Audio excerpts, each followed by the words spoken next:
John Madden in my camper van in the barrio in the Moctezuma colonia of Jalapa. The barrio is what I thought was just one block, and you're not going to see much of it in the dark. But it rises up to a hilltop here, right next to the huge electrical poles and a block away from the big power transformer, which that's par for the course to stick that in a poor person's neighborhood. But the irony is that CFE, Consolidated Federal Electric, something like that, as a give back to the community, provides community-wide Wi-Fi, which is the strongest place I found it is here in the poor person's neighborhood, where they have tiny concrete apartments, as opposed to just right across the main drag behind me. Most of the Moctezuma neighborhood is very nice housing stock. People have nice apartments and nice cars. But people are happy over here. They have nice families. And the first night I was here, I was going, well, what am I going to be hearing in this poor person's neighborhood? And I went, well, they sound happy, and they sound happy, and they sound like they're treating the kids great. It's a very healthy system, and very tight, and a little suspicious of outsiders. So my big breakthrough was, because people give me kind of frosty looks here, which is quite different from most of Mexico, but it's just, they're under the thumb, you know. They're one down. They know that already, that this is the bad neighborhood, and they're really tight knit and protective of each other. But there are two young guys right across from where I'm parked, and I only do this on the weekends because they're next to me is a big daycare, and behind it is a big school that the middle class people bring their kids to, and this whole area gets. They need every bit of parking for the teachers and the parents to be dropping people off. So I'm only here on the weekends. But the big breakthrough was there are two young guys across the way from me who typically play their music all night long, pretty much. And it's not music I enjoy. It's just a little too edgy and kind of angry sounding hip-hop Spanish music. And I thought, oh, I don't know about these guys, and this is the rub of this neighborhood. So one morning, Jorge from there comes over and says, hey, in Spanish, can I bum a cigarette from you? And we were off and running. We were buddies. We are buddies now. And I like them. It's also, ironically, the best view in Moctezuma. You look out over the mountains, and it's really quite great. But I'm here now, and I'm kind of jazzed. I've had an enormously great day, and I'm bubbling. And as so often in the 7 months I've been in Mexico, I'm bubbling about how wonderful Mexicans are, and how wonderful the women are here, not just gorgeous, but amazing women. And what got me going tonight was a standard rant for me for the last couple of years. I have a really great video I shot in the Appalachian Mountains in my first year on the road. That was my first year, and now I'm past 3 years. About the error of monogamy, the perils of monogamy. It's not a bad thing to do. It's one valid option. But I think the error that the human species has made has been to make it the gold standard of what a relationship is supposed to look like.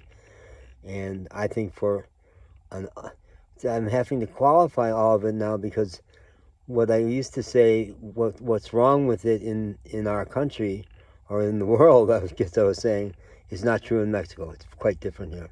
And I see lots more healthy monogamous couples. I think most of them, whereas I would not say that in the U.S.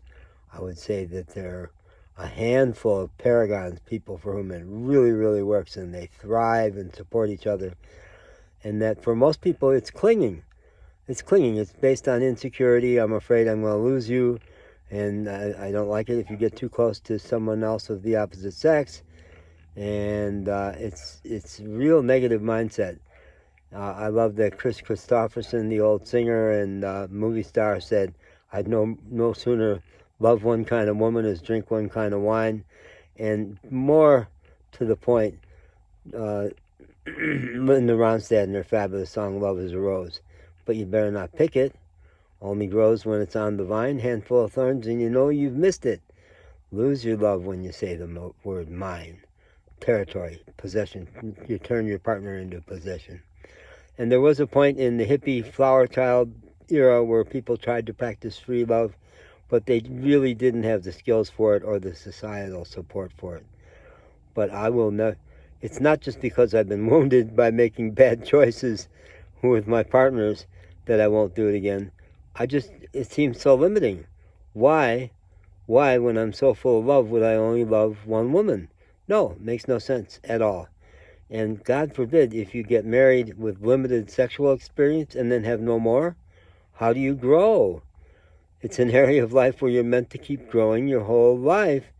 And it's endemic in the U.S. for people to say, well, after a few years of marriage, it's not very good anymore. You kind of stop doing it. It's endemic. It's not meant to be that way at all. But you've got nobody challenging you, nobody teaching you new things, nobody saying, well, why aren't you willing to do that? It's a pretty cool thing to do, and I love it when I do that with my partners, and I wish you would. Why won't you do it? In 10 years of marriage, now we got married too young at 22 and green, and it was in the 60s, like forever ago. So much had not been learned yet, and neither of us had had enough partners. We were both virgins, for Christ's sake. We were Catholic, we were both virgins. I cannot remember us ever having a conversation about what was good and what was not good and where we thought we wanted to go and how to improve it. No, I bet lots of couples never have that conversation. And you ought to be. Why not? Why not? Yeah. I heard a podcast a couple years ago on the road where this very savvy woman was saying, please scream during sex, moan, make noise, scream. And I thought, you go, girl. That's my vision of how it ought to be. Yeah. So it was in reference to monogamy that I was taking another look at. Yeah, but why do I see so many content and happy and very alive couples in Mexico? Well, it's because they do the gender roles so much better in Mexico. America is locked in another round of gender warfare where the women have got the upper hand. And when I say the women, I mean specifically white, middle-class, urban women. Very educated, very verbal, very assertive, and they've got their hands on the microphone. Not Latino women, not black women, not country women, no. And for me, it all really came to a head with the Will Smith thing, hitting Chris Rock. I was in the country, been traveling mostly in the country. I started interviewing women, country women. What do you think of that? And they're all white. I have yet to meet a white country woman who disagrees with what Chris Rock did. No, of course, that's what you want your man to do. That's what I'd want my man to do. I'd be damn disappointed with him if he didn't. Yeah, stick up for your woman. And how ironic that strong verbal women would ding a guy for sticking up for his wife. I know someone said, oh, but if you read People magazine and the ins and outs of their relationship, bullshit. The guy insults his wife, mocks his wife in a very personal area on national TV. What are you going to do? Grant interviews? Go to social media? Rant on X, Twitter, whatever? No! Handle it. Boom, get it done. I was so proud of him.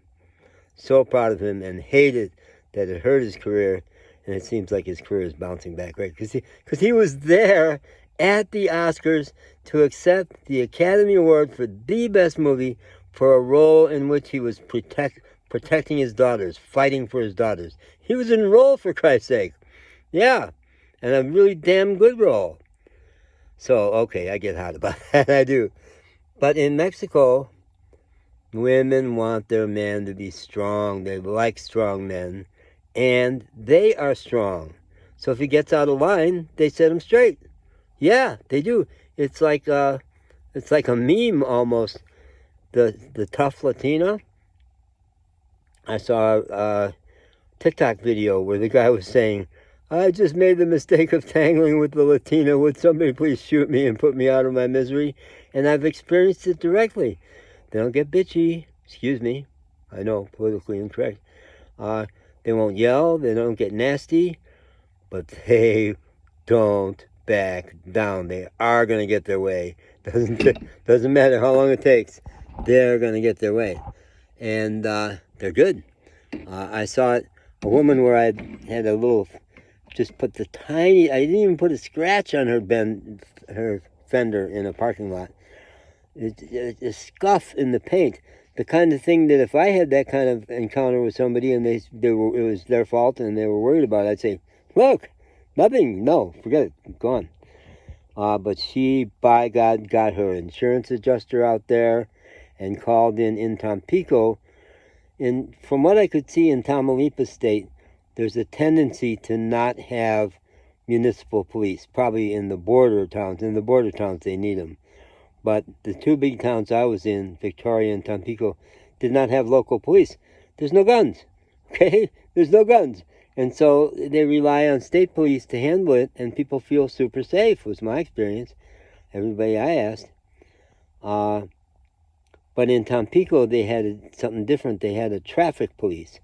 And she was a cop, didn't carry a gun, but she could impound your car. And she came out, and she was tough also. Now, she was also beautiful and charming and had so much fun with the other Latinos who got involved in this thing. And she was not nasty to me, but she was tough. She basically said, you're going to pay her the $82 American, which is what it came out to be, which I did not have, or I'm going to impound your car. That's it. I'm going to impound your car. And she was tough. And I liked her. I couldn't not admire her. She was awesome, but tough, and tough. So relationships seem to work in Mexico in a way that's really hard, because I say men are on a short leash. They're deathly afraid of saying that was a catcall, or oh, that was an example of toxic masculinity. Can you picture if we bandied about the concept of toxic femininity, a way that women in the U.S. tend to characteristically be unhealthy? How would that fly, huh? Try it. Yeah. So, okay, I'm ranted out.